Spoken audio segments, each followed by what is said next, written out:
And good morning, everybody. Welcome, Hot Takes, Goodman and Haertl. Bruce, how are you?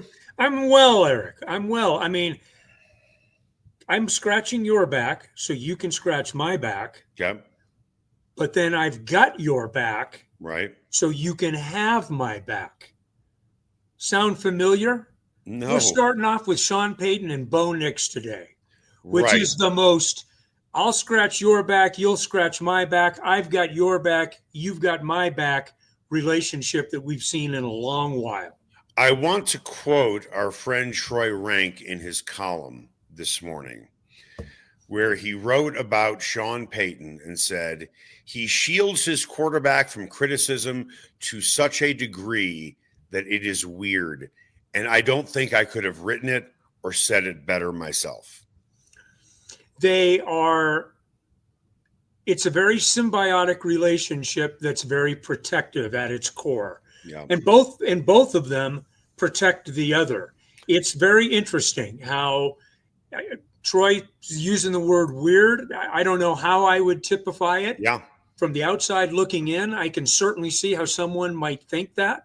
So I won't even debate it. It's different. I will say that. It is different. When you are that invested in someone, you will go at great lengths to either defend that person or in some ways maybe fall on the sword for that person to protect that person. Let's remember how it all started at the combine. We know how to evaluate quarterbacks better than anybody else. Words matter. When you say things, people remember. I can't tell you what I had for lunch yesterday, but I can tell you what Sean Payton said about the prospect of drafting a quarterback well over a year ago. Then he comes out and says he's going to be a top 5 quarterback in the next 2 years. The more you double down on that, the more you either A, make excuses, fall on the sword yourself, or defend. Those are your words, not my words. With that, I want to tell you about Roller Auction. They always have great auctions going on. The one coming up is an absolute dandy. On Wednesday, the City of Aurora Police Department is having an impounded vehicles auction, which includes trucks, cars, SUVs, 4x4s, trailers, and more.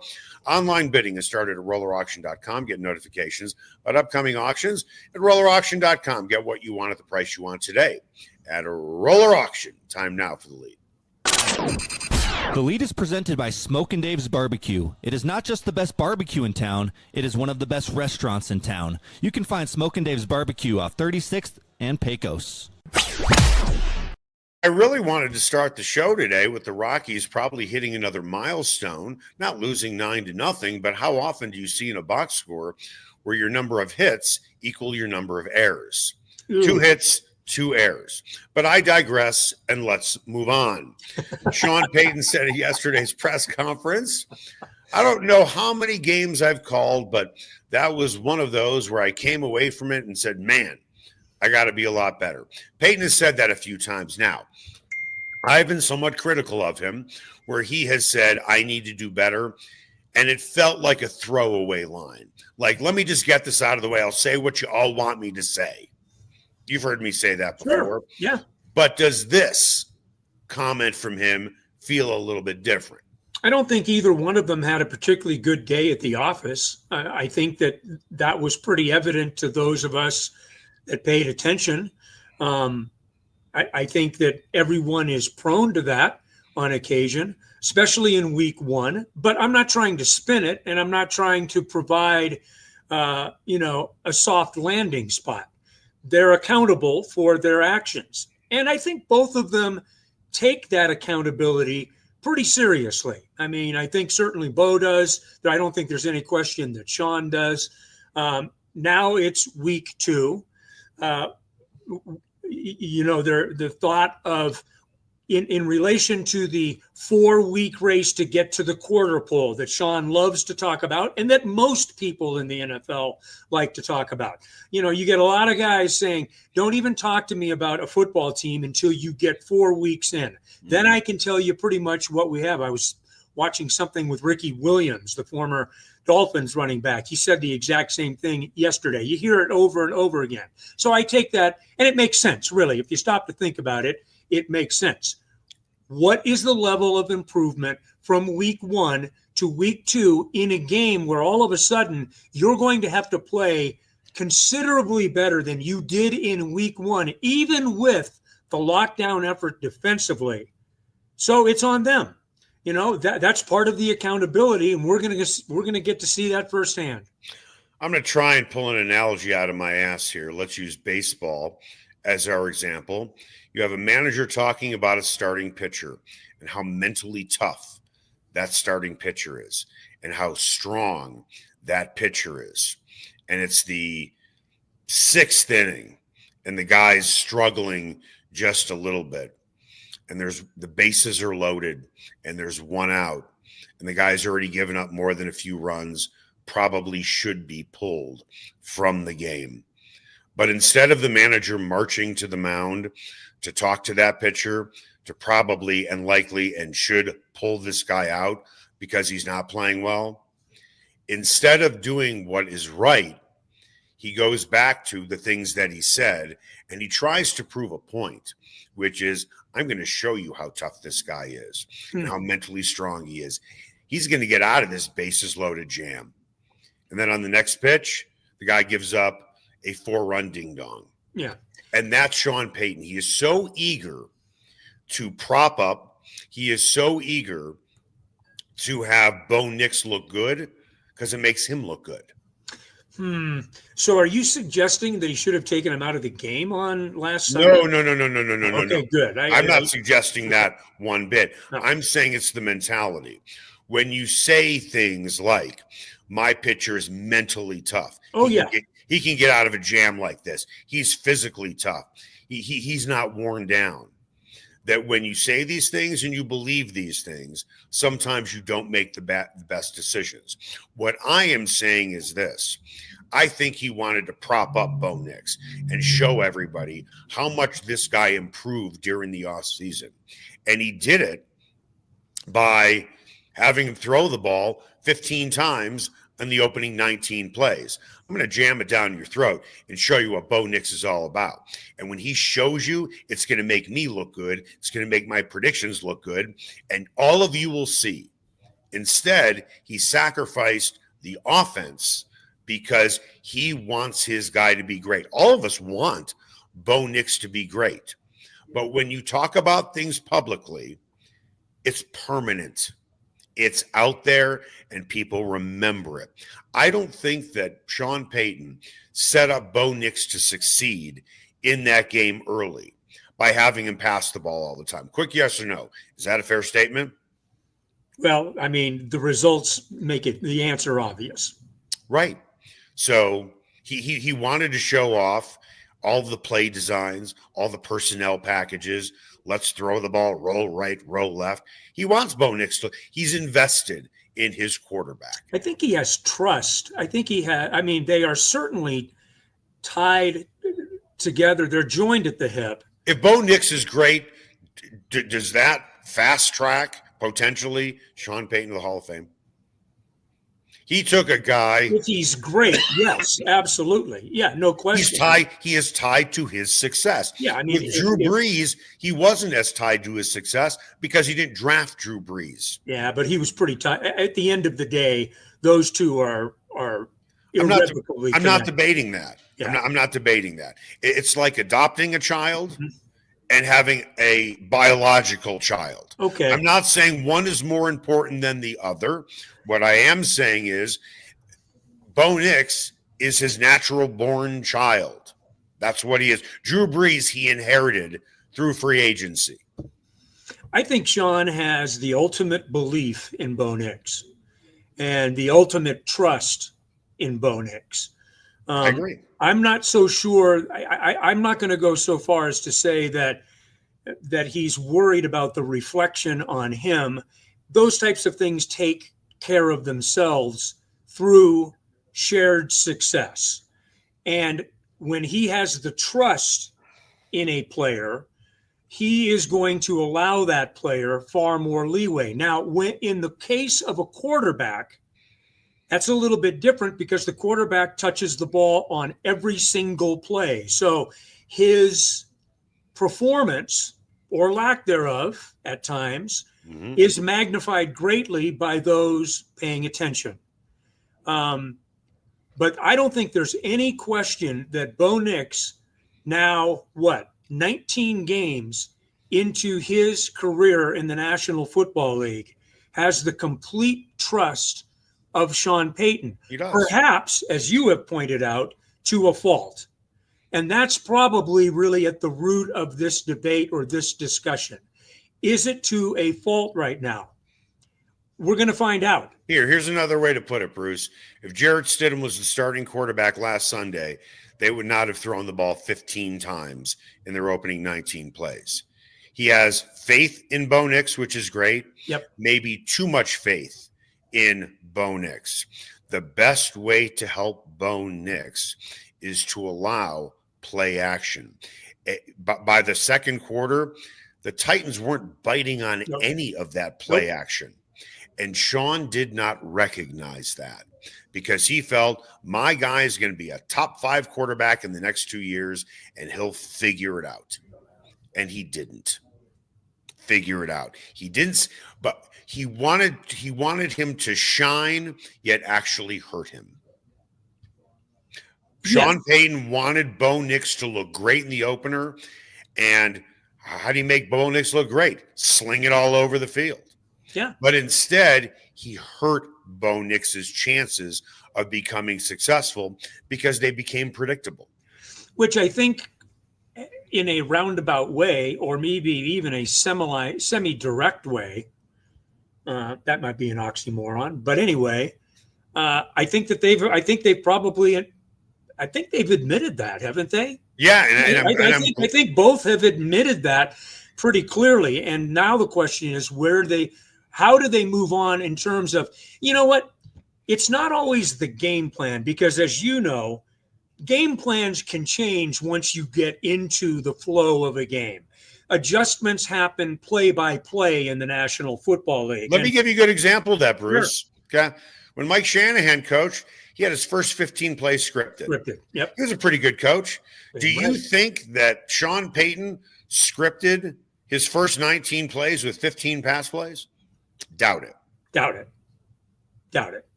So where do we go from here? Because both of them have copped to it. They've got to improve this week. And the difference in whether or not that improvement comes could be reflected in a win or a loss in a pretty important game early on when you stop to consider that they go to LA the next weekend and then are home the next Monday night afterwards against Joe Burrow and the Cincinnati Bengals. So there's urgency here, and there's urgency quickly, and that's the nature of the NFL. You only get 17 of these games. Listen, I'm glad this happened in game 1. Sure. Instead of later on in the season. Maybe a lesson is learned. I want to read you a quote from Bo Nix. And while it might seem like I'm reading into it, maybe I'm smartly reading into it. Okay? So this is what Nix had to say about his performance and the way the offense played this past Sunday. Overall, we want to play complementary football, but we definitely have high standards for our offense. On its surface, that sounds great, don't you think? Yeah. On its surface, it sounds great. High standards are great. But let me throw a scenario at you just for fun. Okay. Okay? So they want to score. They want to score right every single time they touch the ball. Every offense wants to do that. But every offense doesn't have the good fortune of having the Broncos defense. The Broncos have the ball on their own 30-yard line. It's 3rd and 14. Okay? Do you, because they want to score every play, do you throw the ball to the sticks to Cortland Sutton 14 yards into double coverage because you want to be aggressive, because you want to score, because, using the words of Bo Nix, we have high standards for our offense? Or Do you throw it to the guy who's open over the middle, 6 or 7 yards in front of you, and hope he picks it up? The latter. Right. But if you have high standards for your offense, you're going to throw it 14 yards. You're going to throw it. You're going to throw it into. Hold on. You're going to throw it into tight coverage. A lot of quarterbacks do that. Yeah. Because they are overly aggressive. And to Bo's credit, he admitted he was probably too aggressive. My point is, for some teams, many teams that don't have a great defense, sometimes you have to rely on your offense more than your defense. The smart play 100% of the time is the 6-yard pass. Why? Rely on your defense. To Bo's point, complementary football. You don't even think of throwing it into tight coverage on 3rd and 14 because you have a defense that can back you up. A lot of teams don't have that defense. You live to fight another day. And when you have that defense, you have a much better chance of winning, quote, that other day than you would with most other teams. Okay. First of all, we're talking about, and I just want to make sure that I'm on the record about this. We're talking about one game. And that's the snapshot we have. We're talking about one. Correct. Game. We've seen a lot of Bo Nix, and this has not been a subject of conversation. All right, so let's get that out of the way. But here's what I would say: aggression for the sake of aggression is potentially dangerous without intelligence and being smart about how you use it. You have to do that in tandem. Aggression is fine if you're being smart about how you use it. Do you understand your arm strength? How tight of a hole can you throw it into? Those types of things are things that you've got to know. Are you making the best possible decision in the moment for your offense? Not in the macro where, hey, we still want to be a remarkably productive. We have standards, not in the macro, but in the micro, in the moment. Are you making the best decision for your offense and what you're trying to do? Does it make more sense to take a chance on yards after the catch, even if you're not throwing it to the sticks, in a situation where you're deep in your own territory, depending on the score of the game, the time of the game? We don't know the situation. But are you smarter to take that and fight for another day? Generally, this is part of what has made Bo Nix so wonderful and so intriguing to all of us. Last year, he was so far ahead of the game in terms of his maturity and his decision-making that I'm not ready to, and you're not doing this, I'm not saying this at all, you're a huge Bo Nix fan, but I'm not ready to say, we better be careful about what I'm not saying that. Right, and I know, and I just cleared you from that. Well, what I am saying, though, is this, Bruce. When you have a defense that has the potential to be dominant, you should feel good about punting the ball anytime. Yes, and Bo talked about that yesterday too. But let me read that quote again to you. The quote again is, "We want to play complementary football." It's not that you should want to play. You should be with this defense. Yeah. You shouldn't be necessarily playing complementary football when your defense isn't that great. Okay? But we have high standards for our offense. When you have high standard, everybody has high standards. Okay? Generally speaking, in football, you always want to score. And I get that. But sometimes your ego gets in the way where we want to score every single play. Yeah, it is okay to walk away on that particular series. If it's the first quarter, second quarter, you're eventually going to get the ball back. And with this defense, the way it has the potential to play, and by the way, this defense is better than it was last year. Sure it is. Okay. Yeah. With the defense that they currently have, chances are against most teams, you're going to get the ball back pretty quickly.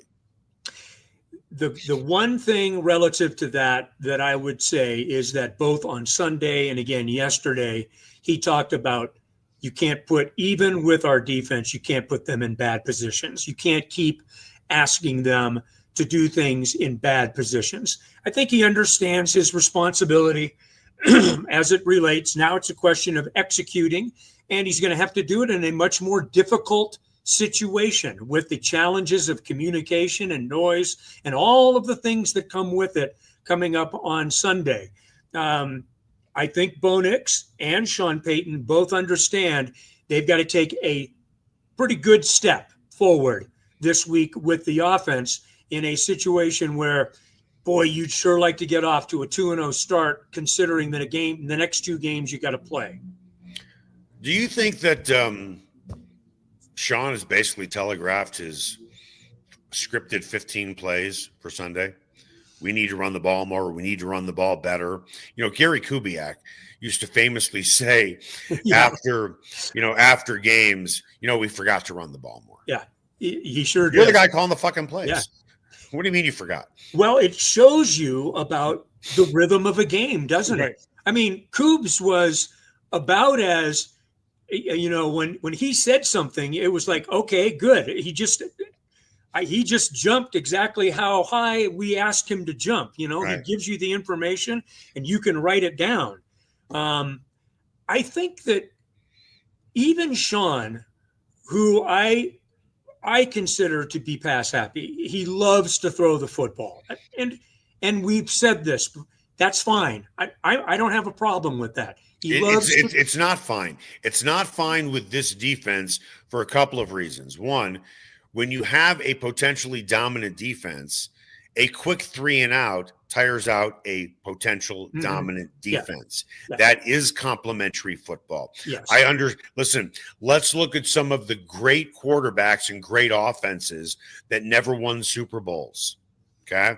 Let's start with the San Diego Chargers with Dan Fouts. Pass happy. Defense wasn't very good. Their defense was eventually worn down at the end of the game.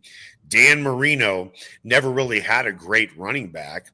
I'm sure he looked at Don Shula after the first series and said, forget the running game. I'm just going to pass this to a win. How did that work out? How did it work out essentially for even the Broncos with John Elway? With Dan Reeves? They did run the ball a lot. They didn't run the ball overly effectively. And, they didn't win a Super Bowl until Terrell Davis got there. Right. But the one thing that Sean does do a good job with, even if he is pass happy, they do run the short passing game early in series that allow them to approximate what they would be getting out of a running game. That's no excuse. You still got to run the football. And I will line up behind you on that one. You've got to run the foot. There's no bigger fan of running the football than me. I mean, I am old school. Establish the run, establish play action, and that brings all of your offense into fruition. By the way, Bruce, that's not old school. That is how you win football games. Yes, it is. I mean, no one's biting on play action when you're passing every time. Right. Absolutely. Eventually, it's like, okay, Charlie Brown and Lucy, I get it. I get it that you're going to pull the football out from me, Lucy. Yeah, Lucy was tough, man. I'm just not going to fall for it again. Yeah. And that's why every time that Bo Nix dropped back to pass, Jeffrey Simmons was probably thinking, did you really fake a handoff here? We know you're not running it. Right. And as far as transmitting his plan, I don't care if the Colts know that the ground game is coming. I want to see the Broncos establish it. And if that means lining up a hat on a hat and saying, hey, we can do this, then do it. And you know what? If they do it, they're doing it against a very good interior defense. Their front three, front four, those guys are pretty stout. Yeah, I mean, I think Indianapolis presents some very intriguing challenges in and of itself. But the biggest challenge is where the improvement comes for the Broncos. Do they tighten up special teams, which were bad on Sunday? Do they take care of the holes in their offensive attack? And do they improve? This is a team, Indianapolis, +3 in turnovers last week, right? +3 in turnovers last week. The Broncos were -2. There are areas and metrics that have got to be tightened up and have got to be a lot more even in this game. So a lot of intriguing levels. Coming up after the break, the over-under for points for the Colts this Sunday is 20.5. Are you taking the over or the under? That's next. Everyone has their favorite barbecue spot. Mine, Smokin' Dave's Barbecue and Brew. My favorites, slowly smoked ribs, smoked corned beef Reuben, smoked meatloaf with a portobello balsamic cream sauce. And don't forget about Smokin' Dave's 16-hour smoked brisket and pork with one of their 4 homemade barbecue sauces. Great sides, you bet. Barbecue beans made with pork and brisket and their southern corned bake. Man, you got to try it. Plus, they have amazing non-barbecue entrees on the menu. Go where I go, Smokin' Dave's Barbecue and Brew in North Denver.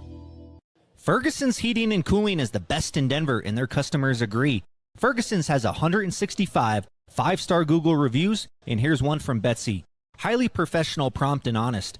I switched to Ferguson's when I became aware my former company was trying to sell me a whole new system I didn't need. Ferguson's is an honest, working, family-owned business that'll give you a fair price, the highest quality parts and equipment, and they always show up on time. You can trust the Ferguson family like you trust your own family. Go to fergusonsheatingandcooling.com. Spice up your next night out at Nola Jane and Lodo. Authentic Cajun cuisine like andouille sausage gumbo with dirty rice, crawfish etouffee, as well as 6 different po' boys like soft-shell crab and shrimp. Come in before or after a game at Ball Arena. Host a party or party on their rooftop deck overlooking Market Street during happy hour from 11 a.m. to 5. Plus, Nola Jane caters, delivers, and the kitchen is open late night. Make Nola Jane your new favorite spot to eat, drink, and party like it's Mardi Gras. Ever wondered where city and county fleet vehicles go when they retire? Now's your chance to find out and score big. Imagine driving away with a great deal on a reliable vehicle. For over 45 years, Roller Auction has been the trusted source for government fleet vehicles and equipment. Trucks, SUVs, sedans, and more, all selling to the highest bidder. Don't miss out. Visit roller.bid/hot takes to get auction updates today. Your next vehicle could be just a click away.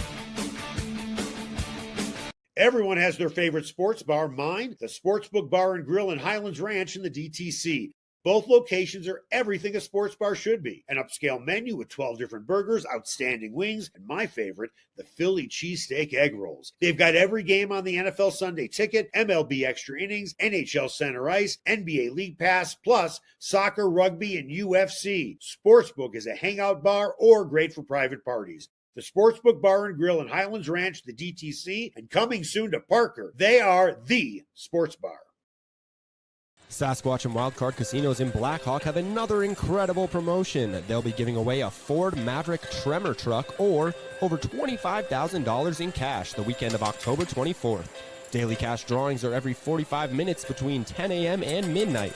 Players can earn daily entries with every locked-up jackpot or by redeeming players' points on their players' cards. Sasquatch and Wildcard Casinos, loose slots, phenomenal promotions, great food, and a family-owned casino that treats you like family. And welcome back. Hot Takes, Goodman and Haertl. Bruce, I'm guessing you've been to a few tailgates before? Yes, more than a few. Have you ever hosted one and paid for it? That would be negative. Okay, I have. Ah. I will ask you, do you think that if you hosted a tailgate for 5 to 7 people, you can get away with a great tailgate with great food for 5 to 7 people for under $100? Oh, what? That would be a tough one, I think. I would say it would be a tough one. Yeah. Unless you decide to go to Smokin' Dave's Barbecue and Brew. They have something called the Big Kahuna Belly Buster. Full slab of St. Louis pork ribs, a whole chicken, half pound of pulled pork, half pound of beef brisket, 4 large sides, 6 pieces of cornbread for $95. Wow. That is an unbelievable deal. The quality is incredible. So while the Buffs are not in town and the Broncos aren't in town, plan ahead for a home game, whether it is in Boulder, Denver, or up in Fort Collins. when Colorado State plays. That is an unbelievable deal. Go to Smokin' Dave's Barbecue and Brew. You can find them off of 36th and Pecos. Time now for What's Trending. What's Trending is presented by Ferguson's Heating and Cooling. Your family should trust the Ferguson family for all your heating and cooling needs, and you'll see why they have over 165 5-star Google reviews. Make an appointment today at fergusonsheatingandcooling.com. Monday, Sean Payton channeled his inner Oprah Winfrey to the defense. You get a ball, you get a ball, you get a ball, you get a ball. I mean, how often does the entire defense basically get a ball? That's what happened, and those guys absolutely deserved it. With that, the Broncos are going into a game where, they're facing a red-hot offense after one game. I don't know if the Dolphins are that bad defensively or that bad as a team, or the Colts are really that good, but they did score on all 7 of their offensive drives to win the game 33-8. This, to me, is one of those matchups. Let's see how good the Colts are offensively, or is it let's see how good the Broncos defense is? I'm going to go with let's see how good the Colts offense is. Yeah. I think I'm pretty sure of what I've seen really all season long. Well, when I say all season, I'm talking about back to OTAs and the preseason training camp, et cetera. I'm pretty sure of what I know and what I see with the Broncos. I know what is advertised, and I think I can count on that week in and week out. There's going to be variations, obviously, and the challenge is different this week. If you believe Daniel Jones is indeed a hot quarterback coming in, can you be a hot quarterback after 7 straight scoring possessions? I think the answer is yeah, probably, because it infuses you with confidence. You're hitting 80% of your passes, blah, blah, blah. You're getting now. Look, the running game, they produced in the running game. They averaged 3.9 yards a carry, so they were efficient, but they weren't tremendous. I would take the under. What is it, 20.5 on them? Yeah, 20.5. I'm betting on the Broncos. Yeah. I think it will be the under. The Colts have more to prove to me offensively than the Broncos do defensively, even after only 60 minutes. Daniel Jones is going to see something, I believe, on Sunday that he did not see this past Sunday against the Dolphins. Pressure. Mm-hmm. That guy was clean for the majority of that game. Right. And with the way Vance Joseph likes to blitz, and he certainly has the tools to blitz because he has a secondary that can cover a little bit longer. So we'll see how Danny Dimes, pretty good nickname, by the way, Danny Dimes. I like that. Well, but why the dimes? Usually in basketball, a dime is an assist, right? Yeah, he drops it in there. I mean, I guess. I don't know. He hasn't been Danny Dimes really too much in his pro career, which is why he's now the quarterback in Indianapolis instead of New York with the Giants. Right. Well, here's the thing. He didn't face a lot of pressure. He's going to be facing a lot of pressure, I would think, in this particular game. Now let's see how he plays under duress. I can't imagine Vance Joseph not dialing up a whole bunch of blitzes on this guy after watching the film where Miami could barely generate any pressure. And the great thing about VJ is he's creative about his pressure. And so the Colts can know that pressure is coming, but they may not know where it's coming from. Now they know those ends. They know those guys on the edge. Those guys will be coming. But where is pressure from behind them coming? Right. You know, where's Jahdae Barron coming from? You know, there's where's Jaquan McMillan coming from? He got to the quarterback last week. So that's the game within the game. You know pressure is coming, but where the hell is it coming from? That's what VJ's looking to dial up, I'm sure, this week. If the Broncos offense, not to get back to that because I want to tie it in with Vance Joseph. Sure. If the Broncos offense picks up, and I expect it to pick up, don't you think? Yes. I don't think they're going to look that poor for the rest of the season. I would be surprised. I look at what happened to the Detroit Lions in their opener against the Green Bay Packers. Mm-hmm. Okay. The Lions lost their offensive coordinator, Ben Johnson, to the Bears, lost their defensive coordinator, Aaron Glenn, to the Jets. If for some reason, and I believe this will happen, the Broncos offense starts to churn and gets better, and Nix looks like Nix should look, and the offensive running game starts to click, I would not be surprised at all if Sean Payton is shopping for 2 essentially new coordinators next year. Yeah. With Vance Joseph, and while Davis Webb is the quarterback's coach, Yep.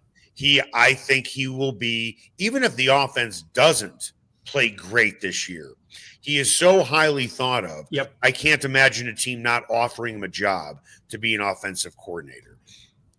I think he is the one, frankly, right now that's the most dangerous in terms of a departure. You are right on the target. Great guy, very good at what he does, highly detailed, organized, has played in the league, knows what good quarterback play looks like, has done it himself. So all of these things conspire.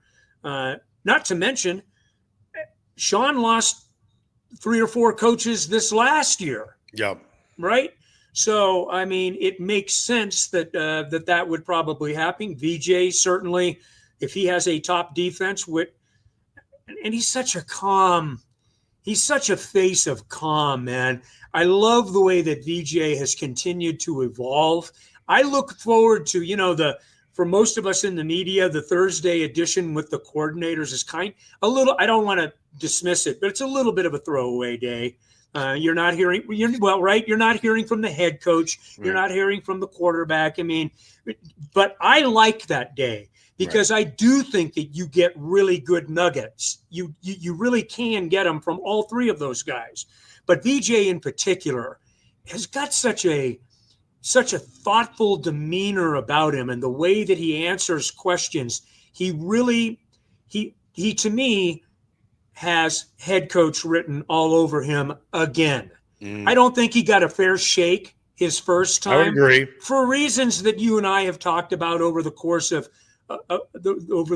time. I don't think the relationship with John Elway really worked well for Vance. Vance didn't pick his own offensive coordinator. No. He was handed Mike McCoy, who was probably gunning for Vance's job. Yeah, I think more than probably. He didn't get any help from Eric Studesville, No. who was talking shit to the media behind Vance's back. Yes. That's absolutely right. So I'm more than willing to give him a mulligan in that regards. But anyway, yep. I mean, you're absolutely right. Let's hope that that's where the Broncos get to this year. They get into a situation where they can lose people like that because they have performed at such a high level that it's a no-brainer for other teams. All right, you want to close with anything else? No. We're out of time. We don't have time. There'll be plenty more where this comes from. Yep. When we've got a game tomorrow night in Houston for CU that I think is intriguing on so many different levels. So I hope we get to touch on that a little bit tomorrow. One thing we will talk about tomorrow is this. Let's say Nix doesn't play well against Indy. Even if they win the game, he doesn't play well. Now are you worried? Give me a quick yes or no. Yes or no, and we'll tease it for tomorrow. No. I'm a little bit. No, Fair enough. I asked you for a yes or no, and I didn't give a yes or no. That's okay. I just gave a little bit. We changed normal positions. But no, I wouldn't. Not yet. I wouldn't be. No, I don't think I'd be worried. Okay. I'd be a little bit concerned. Okay. You wouldn't be concerned at all? No, probably not. I mean, I'd have to see how it unfolds. Sure. There's different levels of concern. What if he looks like he did in the game on Sunday? And they still win? At the end of the day, winning masks problems. Yeah.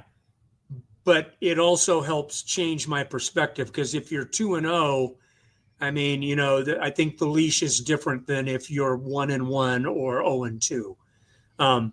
No, I don't think that I have cause for concern right now. I'd have to see how it unfolded on Sunday. That's going to do it for us. Hot Takes, Goodman and Haertl. Make it the best possible day you can.